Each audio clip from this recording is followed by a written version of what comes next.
On va rentrer dans le vif du sujet. Donc hier on a parlé sur le royaume de Dieu et je pense qu'on a vu plus clairement ce que c'est le royaume de Dieu. Hein, le royaume de Dieu, c'est pas le ciel quand on va mourir. Hein, le royaume de Dieu, c'est ce gouvernement de Dieu, cette autorité pour que la volonté de Dieu se fasse. Hein, une des choses qui peut vous aider à vous rappeler ce que c'est le royaume de Dieu, vous voyez, ça y est, je descends, c'est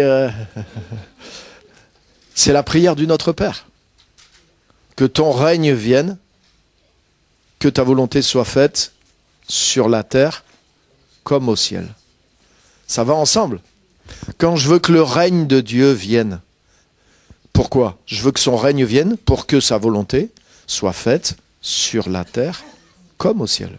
Donc une définition du règne de Dieu, Dieu règne partout là où sa volonté est faite. On est d'accord? Et si Jésus nous demande de prier comme ça, c'est que sur terre, c'est pas partout que sa volonté est faite. Et c'est parce que nous, ses enfants, nous sommes devenus les ambassadeurs et les porteurs de ce règne. Donc nous devons non seulement prier, mais nous devons agir aussi, puisque le royaume de Dieu est en nous pour l'amener. Vous voyez?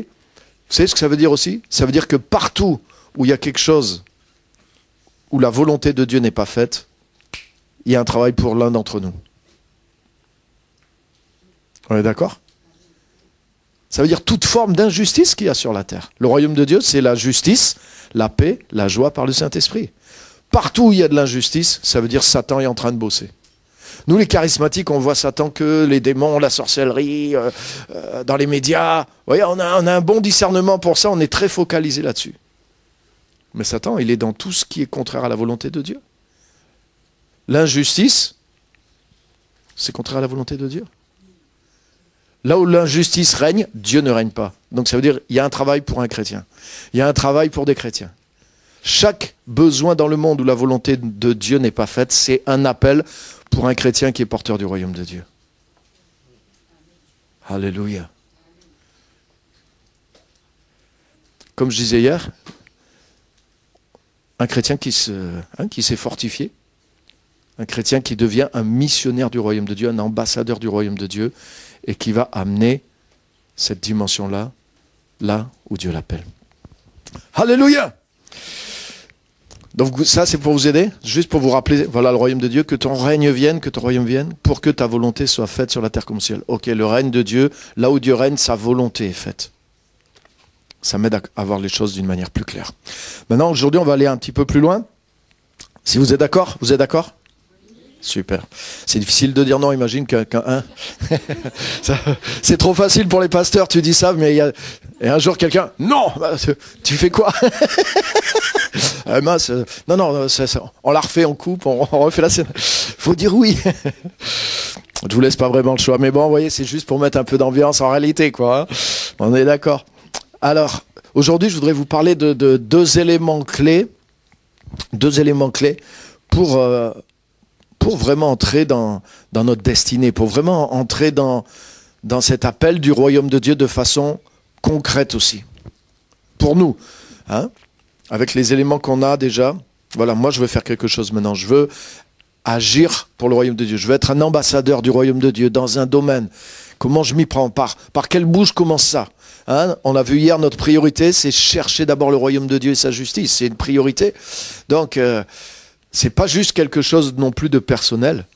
Ça commence par quelque chose de personnel. Bien sûr, avant d'établir le royaume de Dieu autour de moi, il faut qu'il soit établi en moi. On est d'accord? Hein? Ça commence de l'intérieur vers l'extérieur. Celui qui croit en moi, des fleuves d'eau vive sortiront de son sein. Donc ça veut dire qu'il faut déjà la source soit jaillissante en moi. Donc ma vie va bénéficier du règne de Dieu. Ma famille va être sous l'autorité du règne de Dieu. Et ensuite, maintenant, je vais exporter. Alléluia. Hein? Tu fais de l'import-export avec le royaume de Dieu. Tu importes d'abord. Et une fois que tu as importé et que c'est bien installé chez toi, tu vas exporter à l'extérieur aussi. Mais maintenant, comment je m'y prends? Donc là, aujourd'hui, je suis là. On va dire qu'on a tous importé. On va dire que ça y est, le royaume de Dieu. Et maintenant, comment je fais pour sortir de ça, devenir un ambassadeur? Comment j'amène le royaume de Dieu à l'extérieur de moi? Vous êtes prêts? Donc les deux choses que je voudrais vous partager, il y en a beaucoup, on pourrait faire beaucoup de choses, mais ce matin je veux partager juste 2 points clés qui sont dans un des livres aussi. Il y en a 3 dans le livre, mais je sais que j'aurai pas le temps de faire 3, donc on va essayer de couvrir à peu près 2 choses. Et la première de ces choses, c'est ce que j'appelle le but, l'appel, le but de Dieu pour notre vie. Alléluia. Et je voudrais vous montrer quelque chose que vous connaissez. Hein. Je vais aller vite et donner quelques exemples dans la Bible. On a beaucoup de personnages dans la Bible. Je n'ai pas remarqué ça tout de suite, hein. C'est avec le temps. Je me suis rendu compte que tant que ces gens-là n'étaient pas rentrés dans leur appel, dans le but de Dieu pour leur vie, c'est comme si la Bible ne dit rien d'eux, presque rien d'eux. Et vous allez voir jusqu'où ça va cette petite idée-là. Par exemple, Abraham. Hein, vous connaissez Abraham ? Abraham, on pourrait dire ça commence vraiment dans Genèse 12, hein, ceux qui lisent un peu la Bible. Et ça commence par quoi ? Dieu dit à Abraham, sors de ton pays, va, quitte ton pays, ta nation, va dans le pays que je te montrerai. Autrement dit, Dieu appelle Abraham. Abraham obéit à l'appel de Dieu. Et à partir de là, Genèse 12, jusqu'à presque la fin de la Genèse, tu as tous les détails de la vie d'Abraham, tous les détails. Même certains assez privés. Hein, ces petites affaires avec la servante de sa femme, comment il rejette ses enfants, où c'est qu'il habite, comment ça s'appelle où il habite, là où il déménage, là où il va, son voyage en Égypte. Tu sais tout. Et pourtant, l'appel d'Abraham commence. Abraham, il a quel âge ? Il a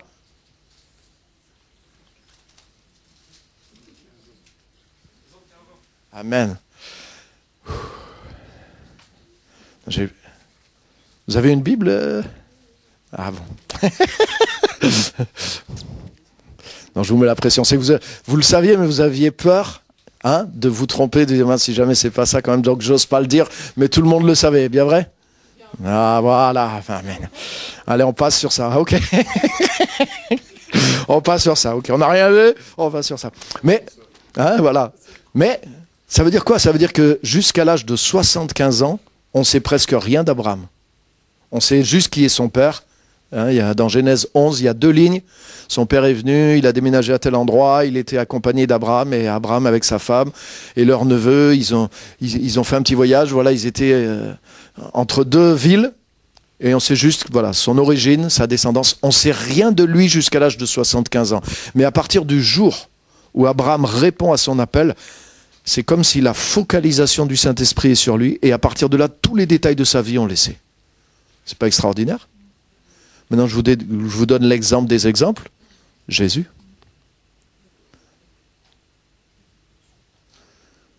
Entre sa naissance et l'âge de 30 ans, il y a quoi dans les évangiles ? Presque rien. On a les circonstances de sa naissance parce qu'on en a besoin pour comprendre la prophétie, même pour comprendre la rédemption. On a besoin de savoir qu'il est né miraculeusement, qu'il est né d'une vierge, qu'il n'a pas le péché en lui, etc. On a besoin de savoir ça. Mais après, une fois qu'il est à Nazareth, pour que la prophétie s'accomplisse, jusqu'à l'âge de 30 ans, on ne sait presque rien sur lui. Il y a juste l'épisode, le seul épisode qu'on sait dans Luc, c'est quand il a 12 ans, mais qu'est-ce qu'il dit ? Ne savez-vous pas qu'il faut que je m'occupe des affaires de mon père ? Autrement dit, l'épisode où c'est en rapport avec son appel. Mais à l'âge de 30 ans, quand il rentre dans le baptême, et lui, il ne prend pas le baptême parce qu'il est pécheur, Jésus. Hein ? C'est pour ça que Jean-Baptiste ne veut pas le baptiser. Il dit, mais non, c'est moi qui ai besoin d'être baptisé par toi. Toi, tu n'es pas pécheur, tu n'as pas besoin de... Jésus s'est pas repenti de ses péchés. Le baptême de Jean, c'était un baptême de repentance. Jésus a amené un autre sens au baptême, quand lui s'est fait baptiser. Jésus est rentré vraiment dans son appel. Il a laissé... Il n'est pas juste mort. Lui, il n'est pas mort à ses péchés, parce qu'il n'en avait pas. Tu sais à quoi Jésus est mort ? Il est mort à une vie en dehors de son but. Jésus a laissé une vie juste normale. Et il est rentré dans son but. Quand il est ressorti de l'eau, le Saint-Esprit était sur lui. À partir du moment-là, comme pour Abraham, le zoom du Saint-Esprit est sur Jésus et il ne le lâche pas jusqu'au moindre détail de son dernier soupir. C'est vrai ou c'est pas vrai ? C'est vrai. Tu regardes l'histoire de Gédéon, par exemple. Ça commence chapitre 6, mais ça commence par quoi? Ça commence par l'appel de Dieu sur sa vie. L'ange de l'Éternel lui apparaît et il l'appelle. Mais avant, on ne sait pas. On sait juste parce qu'il nous le dit. Voilà, il est de telle famille, benjaminite, etc., etc. Mais, vous voyez, qu'est-ce que ça veut dire? Vous savez ce que ça veut dire pour moi? Ça veut dire que pour Dieu, nous devenons réellement vivants lorsque nous rentrons dans notre appel.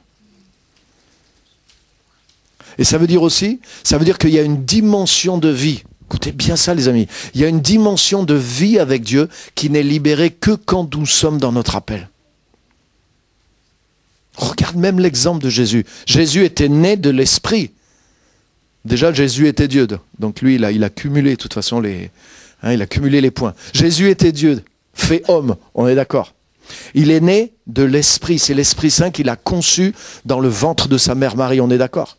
Donc il était né de l'Esprit. Donc il avait une dimension de l'Esprit en lui. Mais jusqu'à 30 ans, qui peut me citer un miracle que Jésus a fait entre 0 et 30 ans? Lequel? Ça, ouais, c'est bien, mais c'est juste après ses 30 ans. Mais c'est vrai, c'est un des premiers miracles que Jésus a fait. Super, super. C'est une petite question piège, mais qui nous aide à réfléchir. Entre 0 et 30 ans, Jésus n'a fait aucun miracle. Jésus n'a fait aucun miracle. Sa naissance était miraculeuse, mais ce n'est pas lui qui l'a produite. Comme nous tous. Ce n'est pas nous qui avons produit notre propre naissance. À moins qu'il y ait quelqu'un de vraiment exceptionnel parmi nous, qui se lève et on va l'écouter parce qu'il a sûrement un truc plus intéressant que moi à nous dire. On veut savoir l'histoire. Mais Jésus, lui-même, bien qu'il soit Dieu, bien qu'il soit né de l'Esprit, jusqu'à 30 ans, il n'a fait aucun miracle.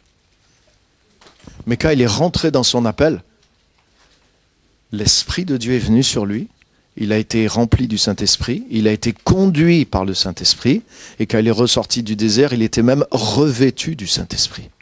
Et à partir de là, wow, on aurait dit que c'était plus tout à fait le même bonhomme que quelques jours avant. C'est là que le Jésus qu'on connaît, qu'on sert, a commencé, on pourrait dire. C'est toujours le même, hein, bien sûr. Mais là, il y a une dimension de vie, il y a une dimension de puissance, il y a une dimension du Saint-Esprit qui s'est manifestée à partir du moment où il a marché dans son appel. La même chose pour Gédéon. Dieu a été avec lui d'une manière spéciale à partir du moment où il est rentré dans son appel. La même chose pour Abraham, à partir du moment où Abraham a suivi le plan de Dieu, où il a laissé sa vie normale. Et où il a suivi le... Mais Dieu a été avec lui d'une manière particulière. Alléluia. Et il en est de même pour Moïse, il en est de même pour tous les personnages de la parole. Vous savez ce que ça veut dire?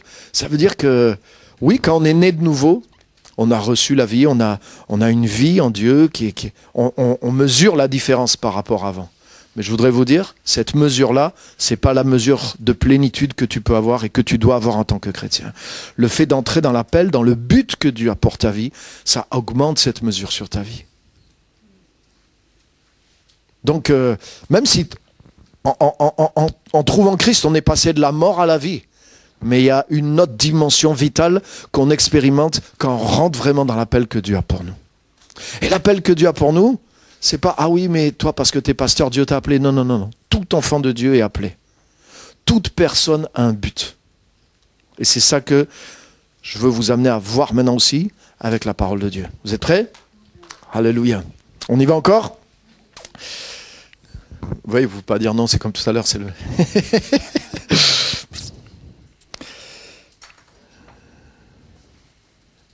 On va lire un verset qui appuie, on va lire deux passages même qui appuient là ce que je veux montrer parce que c'est vraiment important. Je voudrais le premier est dans Jérémie chapitre 1er, c'est un verset très très connu aussi, Jérémie chapitre 1er verset 4, et deuxième est dans le psaume 139, on va lire d'abord Jérémie chapitre 1er verset 4. Il me faut les versets qui suivent aussi, ouais, le verset suivant, excuse-moi. Donc c'est un passage qu'on connaît, la parole de l'Éternel me fut adressée en ces mots. Et, attends, c'est de ma faute, je vais pas donner tous les versets. Merci. Non.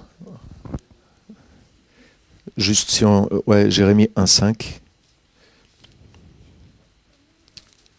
C'est le verset qui est connu, hein, où il dit « Avant que je te forme dans le ventre de ta mère, je te connaissais et je t'avais établi comme prophète pour les nations. » Wow. Ça, c'est dans Jérémie chapitre 1, versets 4 et 5. L'appel de Jérémie, le début de l'appel de Jérémie. Vous connaissez ?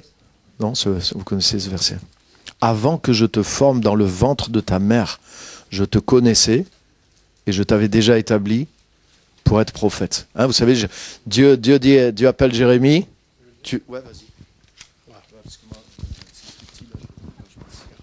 La parole de l'Éternel fut adressée au temps de Josias, fils d'Amon, roi de Juda, le 13e année du règne de Josias, roi de Juda, jusqu'à la 11e année de Sédécias, fils de Josias, roi de Juda, jusqu'à l'époque de Jérusalem, où Jérusalem était emmenée en captivité au 5e mois. La parole de l'Éternel me fut adressée en ces mots: avant que je t'ai formé dans le ventre de ta mère, je te connaissais, et avant que tu sois sorti de son sein, je t'avais consacré, je t'ai établi prophète des nations. Génial. Merci. Quelle parole. Hein? Mais ça fait réfléchir. Déjà, vous voyez, dans le monde dans lequel on vit aujourd'hui, je fais une petite, j'en profite pour tirer sur un méchant, on ne reconnaît même pas que le bébé dans le ventre de la mère est déjà une personne qui a une destinée. Du coup, on dit ouais, c'est un fœtus, c'est un embryon. Autrement dit, c'est une chose, c'est pas un être humain. Mais Dieu, lui, c'est même avant que tu sois conçu. Je te connaissais déjà. Vous vous rendez compte? Mais si vous réfléchissez bien, regardez bien ce que dit le verset. Avant que je te forme dans le ventre de ta mère, je te connaissais. Ça veut dire que Dieu voit déjà qu'est-ce que tu vas faire et Dieu te forme par rapport à ce qu'il connaît. Vous voyez? Avant que je te forme dans le ventre de la mère, je te connaissais. C'est un créateur. Regarde maintenant, par exemple, quelqu'un qui fait de la peinture, par exemple comme ton frère, ou de la sculpture. Mais avant de prendre son pinceau, il connaît ce qu'il va faire. Il crée à partir d'un modèle, d'une idée, d'un projet, d'une image qu'il a. On est d'accord? Mais c'est ça que Dieu est en train de dire à Jérémie. Avant que je te forme, j'avais un plan. Avant que je te forme dans le ventre de ta mère, je te connaissais. Et je t'avais déjà établi, consacré, prophète pour les nations. Waouh! Vous savez ce que ça veut dire? Ça veut dire que Dieu nous forme en vue du but qu'il a pour nous. Avant que je te forme dans le ventre de ta mère, je te connaissais. Et je t'avais déjà établi. Autrement dit, je te forme pour que tu sois prophète des nations. Et c'est pour ça que Jérémie dit, je ne peux pas le faire, je suis trop jeune. Mais Dieu lui dit, mais...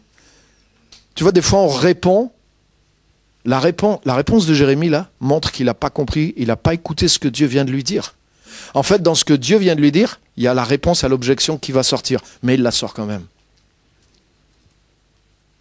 Parce que si Dieu t'a formé, parce qu'il voyait, j'ai besoin d'un prophète. Donc tiens, cette dame va tomber enceinte, et ben je vais former ce garçon qui se rappellera Jérémie. Je le forme pour qu'il réponde, j'ai besoin d'un prophète, je vois un prophète, je connais un prophète, j'ai établi un prophète. Maintenant, je le forme dans le ventre de sa mère pour qu'il soit ce prophète.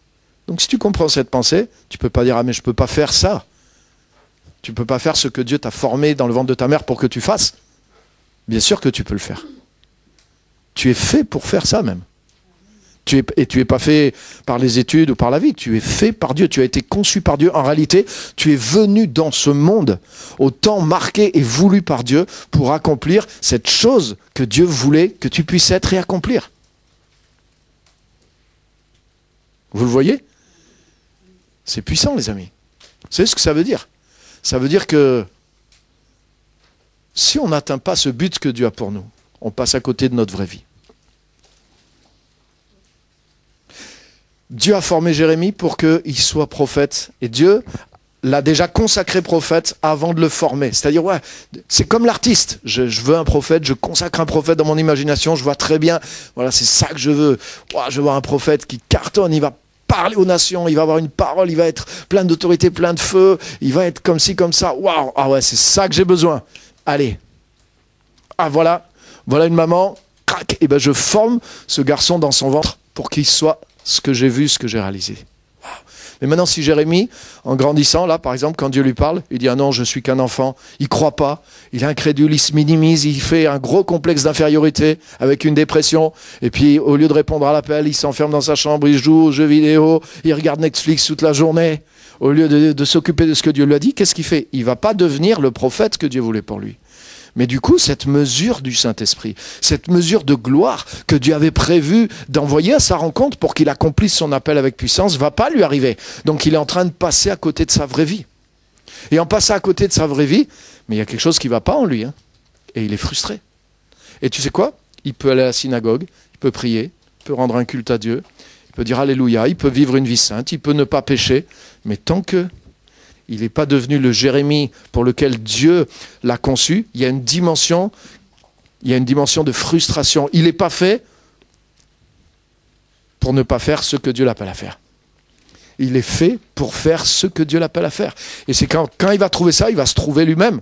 Et quand il va trouver ça et se trouver lui-même, il va y avoir une mesure de Saint-Esprit qui va venir sur lui pour qu'il accomplisse exactement comme quand Jésus a été au rendez-vous de sa destinée à l'âge de 30 ans, l'Esprit de Dieu est tombé sur lui. Quand Abraham a été au rendez-vous de sa destinée à l'âge de 75 ans, la main de Dieu était sur lui pour le guider. Alléluia. C'est pas puissant ça, les amis? Vous savez ce que ça veut dire? Vous savez ce que j'ai compris en poussant les choses jusqu'au bout? Ça veut dire que ce but que Dieu a pour nous, c'est notre raison d'être dans ce monde. Ça veut dire quoi que ce soit, même si je suis riche, même si je suis pasteur, alors que Dieu ne m'appelle pas à être pasteur. Je passe à côté de ma vraie vie. Alléluia. Par exemple, je connais plusieurs personnes, des chrétiens, remplis du Saint-Esprit, bien solides, qui amènent le royaume de Dieu dans la société. Dieu les a appelés dans le monde des affaires. Mais par exemple, j'ai lu le témoignage de ces gens, un couple, ils sont dans le monde des affaires, ils sont brillants, ils réussissent financièrement, ils gagnent vraiment de l'argent. Ils amènent plus de 10 à 15 000 personnes par an à Jésus au travers des formations qu'ils font dans les affaires. Moi, en tant que pasteur, je suis loin d'amener autant de personnes, aujourd'hui en tout cas, je n'amène pas autant de gens par an à Jésus-Christ. Donc c'est pour ça, l'appel, c'est pas une question de pasteur ou prophète. Il y a 1000 façons de servir le Seigneur. Et tout être humain, en réalité, il est concerné par ça. Il n'y a pas un être humain qui vient dans le monde sans que Dieu l'ait envoyé pour un but précis. Mais si tu ne trouves pas Dieu, c'est difficile de trouver ton but. Mais malgré ça, il y a même des non-chrétiens qui trouvent leur but sans avoir trouvé Dieu. Et ils sentent qu'ils sont dans leur aura, sauf qu'ils y sont d'une manière naturelle. Alors que nous, en tant qu'enfants de Dieu, on doit être connectés à Dieu, on rentre dans notre but, et il y a une dimension surnaturelle de l'esprit qui va venir sur nous. Et ça, par exemple, maintenant que vous voyez ça, vous allez comprendre, là si je vous colle Éphésiens 2:10 par exemple, car nous sommes son ouvrage. Nous avons été créés en Jésus-Christ pour de bonnes œuvres que Dieu a préparées d'avance, afin que nous les accomplissions. Waouh. Ça veut dire que Dieu a préparé les œuvres, et ensuite il nous a recréés en Jésus-Christ pour qu'on ait la capacité d'accomplir ces œuvres. Notre raison d'être dans le monde, c'est d'accomplir ce que Dieu a préparé pour chacun de nous. Et on peut avoir la meilleure des vies aux yeux humaines, et même chrétiennes, mais si on ne rentre pas dans ce but, dans son appel, il y a une dimension dans laquelle nous, on sera frustrés. Il y a une dimension, bien sûr, et c'est ça le plus important, dans laquelle vers là où Dieu voulait nous envoyer, qui ne vont pas recevoir ce qui était prévu. Si Jérémie ne devient pas prophète, mais toutes les paroles qu'il va envoyer, elles ne vont pas arriver.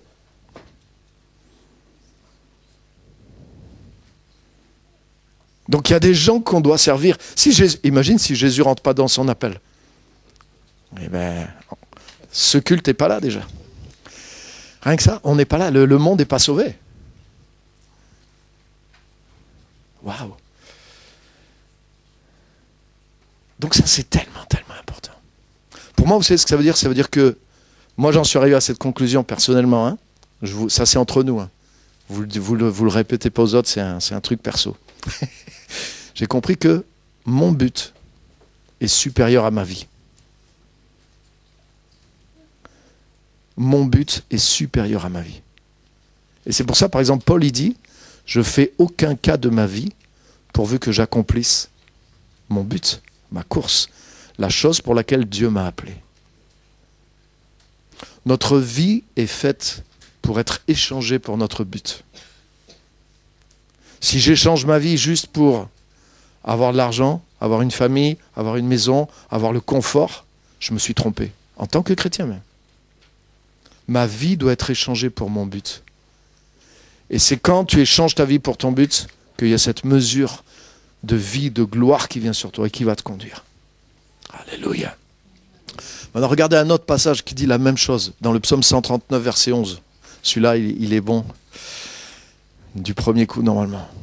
Vous allez voir, David dit exactement la même chose. Lorsque je n'étais qu'une masse informe. Hein, il parle un embryon. C'est ça qu'il est en train de dire, qu'elle était dans le ventre de sa mère. Hein, psaume 139, je ne vous lis pas tout le contexte, mais c'est de ça qu'il parle. Lorsque je n'étais qu'une masse informe dans le ventre de ma mère, tes yeux... Ah mince, c'est pas celui-là alors. Il est autour. Ouais, parce que des fois, selon les traductions, les versets ne sont pas tout à fait les mêmes. Ouais, c'est dans le secteur. Mais en fait, ça dit ça, lorsque je n'étais qu'une masse informe, tes yeux me voyaient, et dans ton livre étaient inscrits tous les jours qui m'étaient destinés.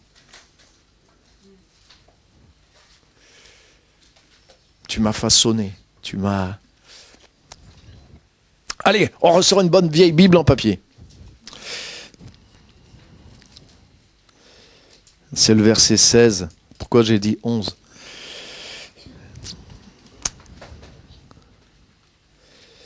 Alors, on va lire un petit peu avant, du coup, foutu pour foutu. C'est bon? Voilà. Et je voulais juste le verset avant, le verset 15. Mon corps n'était point caché devant toi, lorsque j'ai été fait dans un lieu secret, regarde bien, tissé dans les profondeurs de la terre. Quand je n'étais qu'une masse informe, un embryon, comme on dit, tes yeux me voyaient et sur ton livre étaient tous inscrits les jours qui m'étaient destinés avant qu'aucun d'eux n'existe. Wow. C'est la même image. C'est un artiste. Là, il compare à quelqu'un qui est en train de tisser. Donc pendant que Dieu nous formait dans le ventre de notre mère, Dieu nous tissait. Mais qu'est-ce que Dieu regardait quand il nous tissait?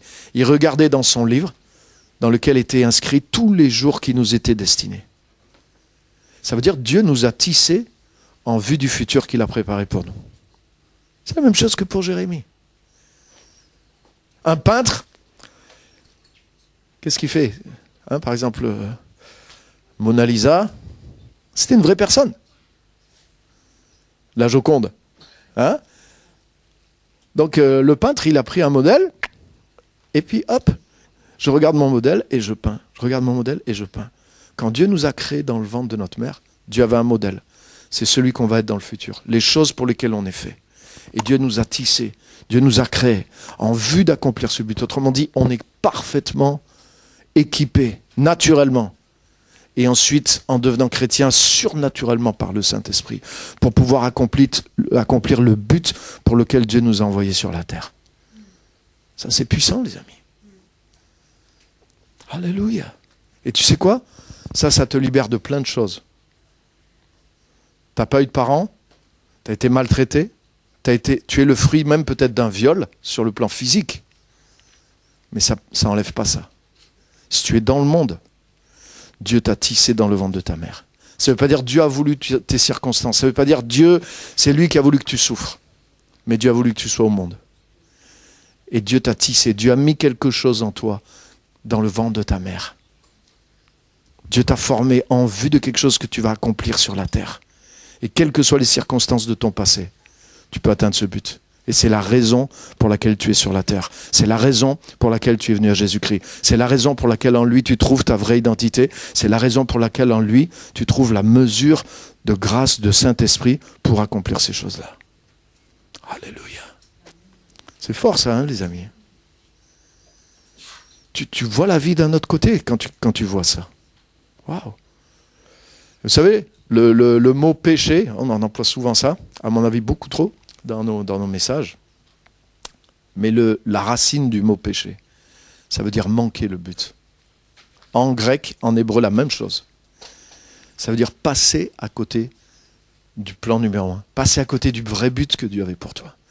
Ça veut dire que tu peux être chrétien, tu vis sans péché, mais si tu passes à côté du vrai but de Dieu pour ta vie, c'est pas que tu es dans la faute, tu n'es pas dans le péché dans le sens où tu fais le mal, tu es dans la faute, mais tu passes à côté de l'essentiel. Donc Dieu nous a retirés du monde, il nous a ramenés à lui, il nous a donné notre vraie identité en lui, il nous a restaurés. Hein, le royaume commence par faire son travail de restauration en nous, dans notre famille, mais ensuite, Dieu veut nous éveiller à son but, au but qu'il a pour notre vie. Alléluia. Et je vous garantis, notre vraie vie, elle est dans le but. Notre vraie vie en tant que chrétien, elle est dans le but et dans notre appel aussi. Ce que je vais faire avec ma vie. J'ai reçu Christ dans ma vie. Vous voyez, beaucoup de chrétiens, Jésus est le sauveur de notre âme, mais c'est lorsqu'on rentre dans notre but que Jésus est réellement le Seigneur de notre vie. Ça veut dire que notre vie est vraiment rentrée dans sa volonté. Parce que des fois, on veut que Jésus soit Seigneur de notre vie, mais c'est dans ce qu'on a décidé, nous, de faire de notre vie. Vous voyez ce que je veux dire? Non, si je cherche le but de Dieu pour ma vie, et comme on a chanté, je m'abandonne à ce but, je poursuis le but de Dieu pour ma vie, mais là, je rentre vraiment. Jésus va être le Seigneur de ma vie. Dieu va être le Seigneur de ma vie. Parce que je rentre dans le plan qu'il... Si Jérémie ne voulait pas être prophète, il ne serait pas allé en enfer pour autant, hein, mais Dieu ne serait pas le Seigneur de sa vie. Il pourrait dire, je suis sauvé, dans mon âme ça va bien, j'ai une bonne relation avec Dieu, je ne vis pas dans le péché, je vis une vie sainte, je prie, je loue, je donne ma dîme à la synagogue, même je prêche à la synagogue. Mais ce que Dieu voulait pour toi, Jérémie, c'est que tu sois un prophète pour les nations, que tu ailles donner des paroles sur les pays. Donc, je ne suis pas en faute, je ne vais pas en enfer, mais je ne suis pas dans ma vraie vie. Je suis en train de passer à côté du but de Dieu pour moi. Donc, il y a quelque chose qui était prévu, qui ne se produit pas. Ni pour moi, ni au travers de moi, surtout pour les autres vers lesquels j'étais envoyé. Est-ce que vous êtes là? Alléluia. Et vous savez, des fois on est venu dans le monde parce qu'il y a des gens qui ont crié.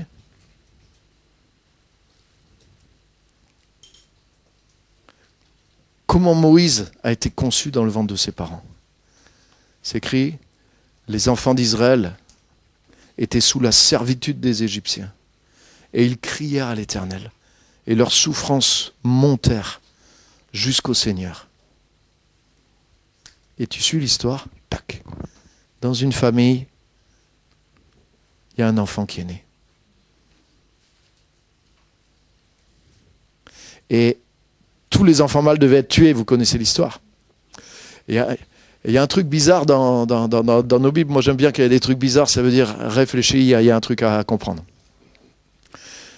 Dans Hébreux 11, il est dit que c'est par la foi que les parents de Moïse gardèrent leur enfant parce que ils le trouvèrent beau à leurs yeux. Attends. Est-ce qu'il y a des parents ici qui trouvent leur enfant moche quand il est né? Hein? Peut-être ça arrive, mais c'est rare quand même. Hein? Moi, quand j'étais jeune, mes copains, ils avaient des enfants. Honnêtement, je les trouvais pas beaux. Je n'osais pas dire. Mais des fois, c'est un bébé. Mais quand c'est le tien, je suis sûr qu'il n'est pas plus beau que quand c'est ceux des autres. Mais le tien, tu l'aimes, quoi. C'est incroyable ce qui se passe. Hein, quand tu as des enfants. Et tes enfants, ils sont beaux. À n'importe quel âge, tes enfants, ils sont super beaux. Ils sont toujours beaux. Tu les vois toujours beaux. Moi, ça m'a fait ça en tant que père. Tous mes enfants, et même jusqu'à aujourd'hui, ils sont super beaux, mes enfants. Ah ouais, c'est vrai. Tu vois tes enfants beaux. Donc, quel est le truc que les parents de Moïse, ils ont voulu, ils ont risqué leur vie parce que leur enfant était beau. Qu'est-ce que ça veut dire? Non, c'est pas juste leur enfant était beau. Ça veut dire qu'ils ont discerné sur cet enfant. Il y avait le destin du peuple d'Israël qui était sur cet enfant. Ils ont discerné le but de Dieu. Et ils ont dit quoi? Le but est supérieur à notre vie. Vaut mieux échanger notre vie pour que ce but s'accomplisse. Et si on doit mourir, on mourra, mais il faut que ce but s'accomplisse. Alléluia. C'est pas la beauté physique, ils ont vu le but. Ils ont vu le package, ce que Dieu avait mis dans ce package. Les enfants de l'Éternel, les enfants d'Israël ont crié à l'Éternel, et Dieu a formé quelqu'un dans le ventre de sa mère pour qu'il soit le libérateur d'Israël. Et voilà comment Dieu a répondu. Dieu a envoyé quelqu'un. Alléluia. Et tu as vu quand Moïse a rencontré Dieu au buisson ardent, il a rencontré son but immédiatement. Qui es-tu? Je suis le Dieu de tes pères, le Dieu d'Abraham, d'Isaac et de Jacob. Va, je t'envoie vers la maison d'Israël. Lorsque Saul de Tarse s'est converti, qui es-tu? Je suis Jésus que tu persécutes. Et Seigneur, que veux-tu que je fasse? Va à Damas, là-bas on va t'expliquer tout. Et Ananias, premier truc, recouvre la vue, sois baptisé, autrement dit, le royaume de Dieu va vite s'installer en toi, c'est fait en 24 heures. Maintenant, crac, il t'a appelé pour que tu prêches parmi les nations, Le jour, ou en tout cas, la semaine où Saul de Tarse a rencontré son Dieu, son Sauveur, il a rencontré son but aussi. Waouh! Et beaucoup de chrétiens, ils ont rencontré leur Sauveur, mais ils n'ont pas rencontré leur but encore. Et la chose qui déclenche le royaume de Dieu dans ta vie, c'est quand tu rencontres ton but. C'est comme si je te disais, allez, je vais vous piquer un peu. Vous me permettez?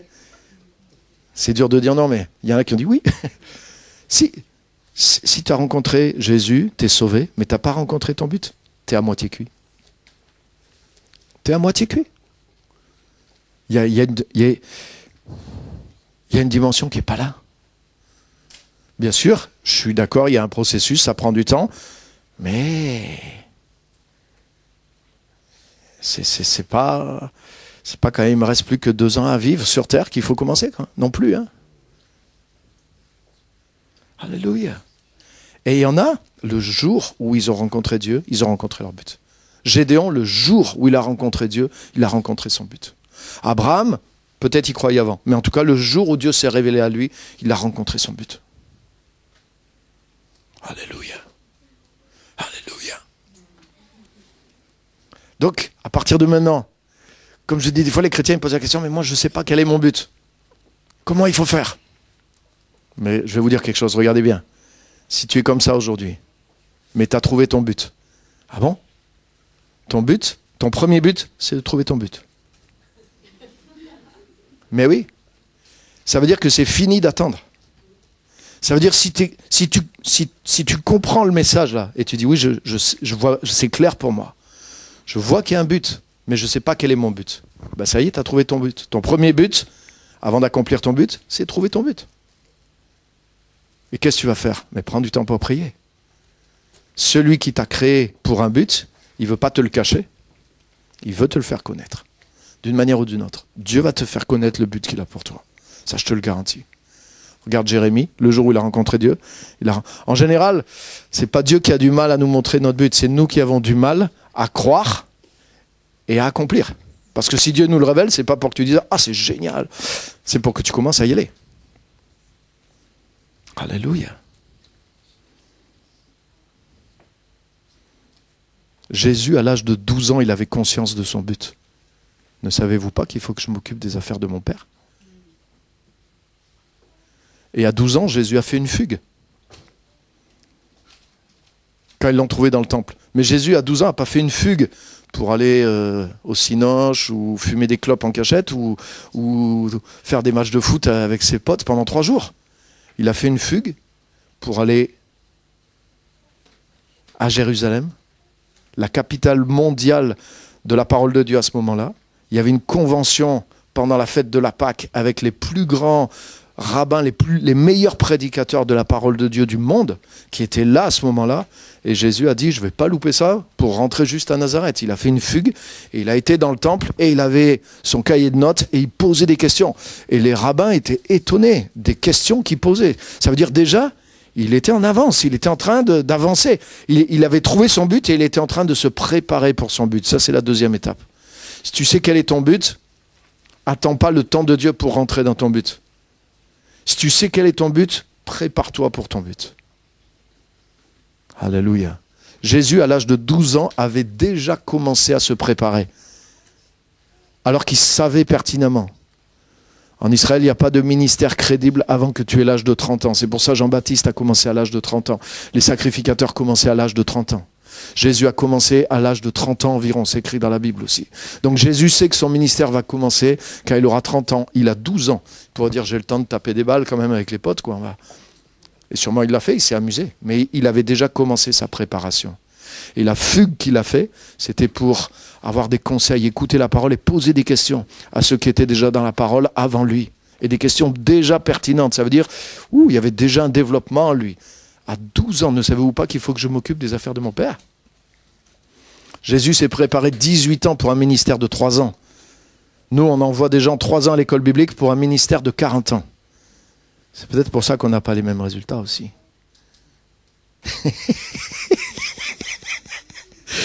Mais notre vie est une préparation. Moi, je n'ai pas fait l'école biblique. Vous avez vu, je connais un peu la Bible quand même. C'est pas rentré tout seul. Mais je me suis préparé. Et quand j'ai commencé mon appel, à plein temps, il y a 23 ans,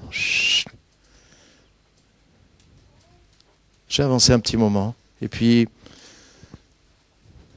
peut-être quelques 10-15 ans plus tard, j'ai capté quelque chose, j'ai capté une vision. Et j'ai vu qu'avec ça, on allait aller plus loin avec l'Église. Waouh! Là, quelqu'un m'a dit, tu sais quoi, tout ce que tu as vécu avant, c'était une préparation. Une préparation de plus de 20 ans déjà. J'ai travaillé pendant 15 ans avec cette vision. Et tiens, au bout d'un moment, j'ai vu que j'arrivais au bout de ça. Je lui ai dit, non, il me faut autre chose, il me faut autre chose. J'ai commencé à chercher Dieu. Et puis Dieu m'a réorienté. Waouh, j'ai capté toutes ces choses dans lesquelles je suis aujourd'hui depuis 6 ou 7 ans. Donc j'avais 50 ans quand j'ai découvert toutes ces choses-là. Et j'ai vu que ça m'ouvrait une nouvelle perspective. Puis là, j'étais avec un homme de Dieu vraiment un solide. Il m'a dit, tout ce que tu as fait jusque-là, c'est qu'une préparation. C'est maintenant que ton vrai appel va commencer. Je dis, mais attends, j'ai 50 ans. Ça fait depuis l'âge de 20 ans que je prêche. Waouh. Alléluia. Est-ce qu'on poursuit le but de Dieu pour notre vie?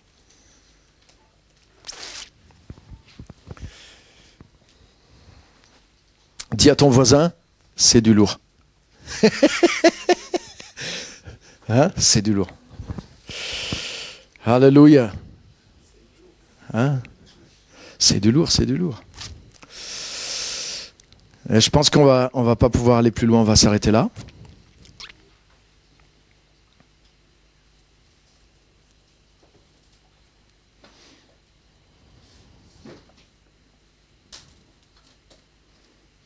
Voilà, regardez ce que j'ai mis là. Ça fait mal un peu, mais je trouve que c'est fort. Nous, en tant que chrétiens, sans le but, notre âme est sauvée, mais notre vie est perdue.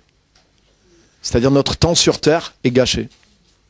Si on vit juste pour avoir le salut, et puis que le reste de notre vie, c'est, voilà, juste, je m'en sors, j'ai la bénédiction, j'ai ma petite vie, tout ça, je réussis ma petite vie sur terre, mais ça veut dire, notre âme est sauvée, mais notre vie est perdue, notre vie est gâchée. Imagine que Moïse, il rencontre Dieu, et puis il dit, ouais, ça y est, j'ai retrouvé le Dieu de mes ancêtres, j'ai retrouvé ma vraie identité. Alléluia! Maintenant, je vais aller à la synagogue et je vais être zélé à la synagogue. Je vais prier toute ma vie. Alléluia! Et puis j'espère qu'un jour, j'irai au ciel. Mais si Moïse s'était contenté de ça, il aurait pu sauver son âme, il aurait pu devenir pieux, il aurait pu devenir un adorateur de l'Éternel. Mais il ne fallait pas juste qu'il devienne un adorateur, il fallait qu'il devienne un libérateur pour d'autres. On est d'accord?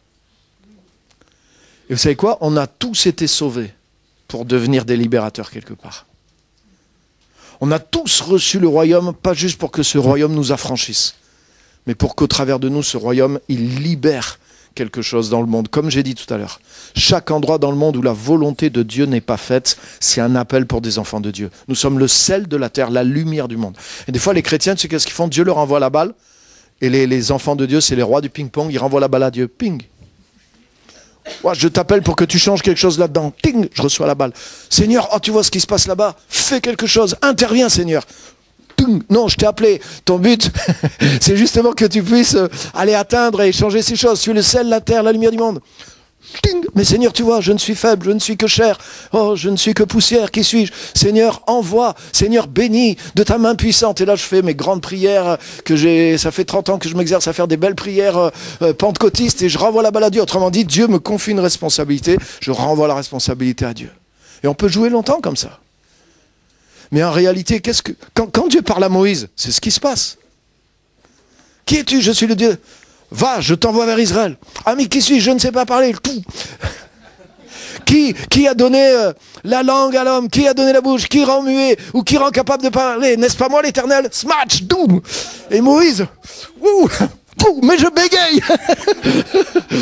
Et Dieu, ok, alors on va chercher Aaron, ton frère, lui au moins il parlera pour toi. Double smash, et là, hein, Dieu appelle Gédéon. Regarde, quand Dieu appelle Gédéon, lui c'est le meilleur. Lui il a tenu avant de se faire cartonner, il a tenu quelques balles quand même. C'est écrit, j'ai bien lu l'histoire et puis j'ai vu plein de trucs dans l'histoire. Des fois on lit vite. Il me reste du temps ou pas? Pour Gédéon. Ok, super. Même avant c'est bon. Gédéon est en train de faire ce qu'il peut. Hein, il sauve la récolte des ennemis. Hein, Israël est oppressé par Madian. Gédéon, il se dit, pour pas crever de faim, il sauve un peu de blé pour lui et sa famille. C'est déjà héroïque ce qu'il fait parce qu'il risque sa vie, mais c'est pour lui. Et il est dit, l'ange de l'Éternel vint et il s'assit sous le térébinthe qui était là. Autrement dit, il y avait un arbre à côté de Gédéon. L'ange de l'Éternel, c'est Dieu lui-même, hein, qui arrive sous une forme dans laquelle ça ne détruit pas sa création. Parce que si Dieu rentre dans sa création, ça casse tout normalement. Donc il a un système, ça s'appelle l'ange de l'Éternel. Et c'est Dieu c'est une projection de Dieu dans sa création que sa création peut supporter. Et nous aussi, parce que tu vois Dieu, tu peux pas. Donc l'ange de l'Éternel, c'est Dieu lui-même, il arrive, et il s'assoit, et puis il voit Gédéon en train de bosser, il l'observe. C'est ça qui est écrit réellement dans la Bible, vous verrez. Et puis il est dit, au bout d'un moment, l'ange de l'Éternel apparut à Gédéon. Donc l'ange était déjà assis, il le regardait. Et Gédéon ne voyait pas que Dieu était là. Mais quand l'ange lui est apparu, Gédéon a pris conscience que Dieu était là. Dieu était là, il le regardait faire, et Dieu s'est révélé à lui, Dieu s'est manifesté à lui. Imagine que ça t'arrive. Hein? L'ange de l'Éternel. Le Seigneur t'apparaît d'une manière physique. Waouh! Et là, le Seigneur lui dit, l'Éternel est avec toi, vaillant héros. Et puis là, Dieu met le geste à la parole quand même. Il lui dit, Dieu est avec toi, mais c'est carrément tangible, puisque Dieu vient de s'asseoir pour l'observer, et Dieu lui manifeste, Dieu se rend visible à lui. Donc Dieu est avec lui ou Dieu n'est pas avec lui dans les faits? Il n'a pas besoin de foi là. Là, on est dans du factuel.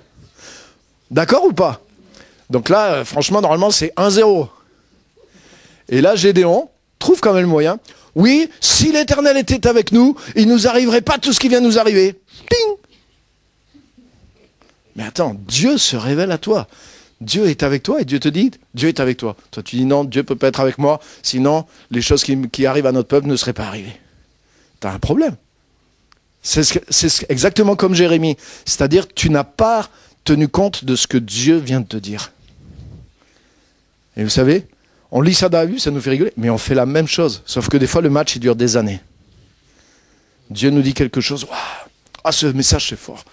Mais les implications de ce message, et on lève une objection. Ah oui, mais ça, c'est pas pour moi. Moi, j'ai pas d'appel, je suis pas pasteur. Mais des fois, sauf que la balle qu'on a renvoyée, c'est pendant 3 ans qu'on ne revient plus dans le match. Et après, Dieu nous reparle. Mais regarde, c'est pas un appel. Le but existe avant chaque être humain. Dieu l'a tissé dans le ventre de sa mère en vue d'un but. Donc, c'est pas une question de pasteur ou pas pasteur. Regarde ce qu'il a dit le pasteur aujourd'hui. Et donc là, Dieu te renvoie la balle. C'est à toi de faire quelque chose. Ah oui, oui. Ouais, mais moi, je suis pas comme les autres, je sais pas comment faire, je sais pas parler, je sais pas quel est mon but non plus. Je renvoie la balle. Et puis des fois, c'est qu'un an après que je vais me réoccuper de ça. Vous voyez, j'ai réalisé que ce qui s'est passé en quelques minutes dans des rencontres directes de gens avec Dieu, des fois, c'est un processus que nous, des fois, dure des années même. Des mois ou des années où on a ce dialogue avec Dieu un peu. Ça vous parle ou pas ce que je suis en train de vous dire? Ou il n'y a que moi qui ai été comme ça dans ma vie? Ouais, super, elle a pas dit la bonne réponse. Bon, ben, il n'y a que moi. Mais bon, il y a Gédéon, Moïse, un peu, ça me rassure quand même. C'était des bons à la fin quand même. Ils s'en sont sortis. Mais ça veut dire à un moment, il faut pas renvoyer la balle à Dieu.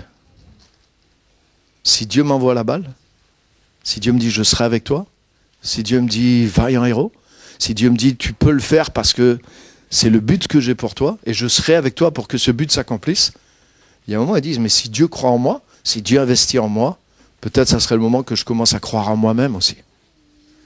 Pas dans mes forces humaines, mais je crois dans ce que Dieu est en train de dire et de faire avec moi. Et je me lève pour l'accomplir. Et Dieu dit, ça y est, il a gardé la balle. Ouh, il prend la responsabilité. Hey. Alléluia. Pour moi, la vie chrétienne, elle est en deux temps. La première phase, tu te construis toi-même. Et la deuxième phase, tu rentres dans ton appel. Et tu vas servir d'autres. Tu vas être la lumière pour d'autres. Tu es sauvé pour devenir un sauveur. Alléluia. Hein, Moïse, sauvé des eaux. Celui qui lui a succédé, Josué, ça veut dire sauveur. Il y a eu deux temps pour qu'Israël soit sauvé. Quand Israël était au désert, ils n'étaient pas complètement sauvés en réalité. Ils adoraient Dieu au désert, mais ce n'était pas le but de Dieu pour eux. Vous savez quoi? Ils avaient même des miracles tous les jours au désert, mais ce n'était pas le but de Dieu pour eux. Le jour où ils ont mis le pied dans la terre promise, les miracles ont arrêté. En tout cas, la manne. Il y a eu d'autres miracles pour renverser les murs de Jéricho, etc., etc. Donc des fois, ce n'est pas parce que tu as des miracles que tu es dans le but de Dieu pour ta vie. C'est autre chose. Est-ce que vous êtes là? Alléluia. La rédemption d'Israël, c'était tu sors d'Égypte pour rentrer dans la terre promise. Dès le début, c'était l'idée de Dieu. Je t'appelle pour que tu me serves. Tu rentres dans mon royaume pour que tu puisses amener le royaume autour de toi. Bien sûr, ça va prendre le temps pour te construire, etc. Mais tu dois viser ce but. Reste pas au désert. Dieu n'a pas prévu que tu sois un adorateur touareg. Dieu a prévu que tu sois un possesseur de la terre promise et que tu établisses le royaume de Dieu dans la terre promise. On l'a vu hier. Le royaume que Dieu voulait manifester sur la terre, il fallait que le peuple d'Israël s'installe sur une terre, qu'il installe son gouvernement, que le gouvernement tant qu'ils étaient ce peuple nomade au désert, le royaume de Dieu ne se manifestait pas sur la terre. Alléluia. Hein? Donc, je ne sais pas où on en est. Tu es sorti de l'Égypte. Tu as traversé la mer Rouge. C'est le baptême. Tu es sous la nuée, conduit par le Saint-Esprit. Ah, les charismatiques sont friands là. Oui, quand la nuée se lève, on va à droite. Quand la nuée se lève, on va à gauche. Ah, on mange la manne. Regardez, dans ma Bible, il y a de la manne, il y a des paillettes. Ah, c'est merveilleux tout ça. Mais c'est l'enfantillage du désert, les amis. Même si c'est authentique, même si c'est vrai. Je ne suis pas contre tout ça. C'est génial. Ça vient de Dieu. La manne vient de Dieu. Mais je ne veux pas rester toute ma vie à manger de la manne dans le désert. Et quand ils sont arrivés devant le Jourdain, il y avait une deuxième rivière à franchir. Et quand le Jourdain s'est ouvert, ils sont rentrés dans l'appel que Dieu avait pour eux. Ce n'est pas le hasard. Jésus a franchi. J'ai été en Israël. C'est au même endroit où l'arche a ouvert le Jourdain pour que le peuple d'Israël rentre en Canaan. C'est le même endroit où Jésus a été baptisé. C'est énorme. C'est énorme ce que ça veut dire pour nous. Quand tu laisses ta vie et tu rentres dans l'appel de Dieu, c'est le vrai sens du baptême aussi. Tu vas ressortir avec l'Esprit de Dieu sur toi. Tu rentres dans la terre promise. Tu rentres dans la plénitude du but, la raison pour laquelle tu as été sauvé, la raison pour laquelle tu as été mis sur terre. Alléluia. On va se lever, on va terminer par la prière.